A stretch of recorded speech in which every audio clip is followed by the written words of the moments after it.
श्रीपवनजाष्टकं भवभयापहं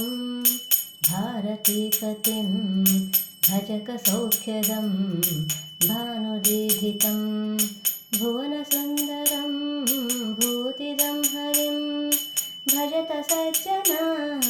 मारुतात्मजं भजत सज्जना मारुतात्मजम्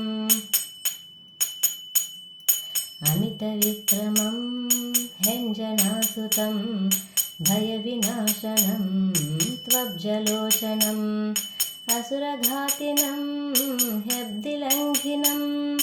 भजत सज्जना मारुतात्मजं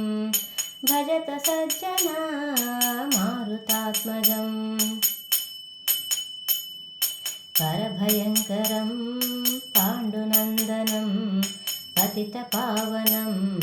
पापहारिणं परमसुन्दरं पङ्कजाननं भजत सज्जना मारुतात्मजं भजत सज्जना मारुतात्मजम् कलिविनाशकं कौरवान्तकं कलुषसंहरं कामितप्रदं कुरुकुलोद्भवं कुम्भिणीपतिं भजत सज्जना मारुतात्मजं भजत सज्जना मारुतात्मजम् मतविवर्धनं मायिमर्दनं मणिविभञ्जनं मध्वनामकं महितसन्मतिं मानदायकं भजत सज्जना मारुतात्मजं भजत सज्जना मारुतात्मजम्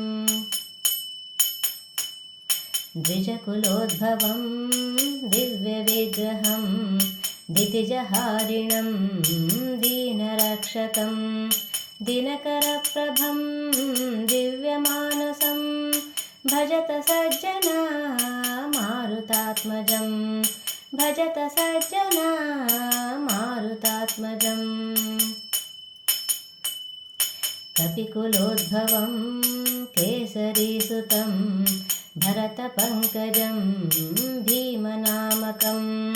विबुधवन्दितं विप्रवंशजं भजत सज्जना मारुतात्मजं भजत सज्जना मारुतात्मजम् पठति यः पुमान् पापनाशकं पवनजाष्टकं पुण्यवर्धनं परमसौख्यदं ज्ञानमुत्तमं भुवि सुनिर्मलं याति सम्पदं भुवि सुनिर्मलं याति सम्पदं भुवि सुनिर्मलं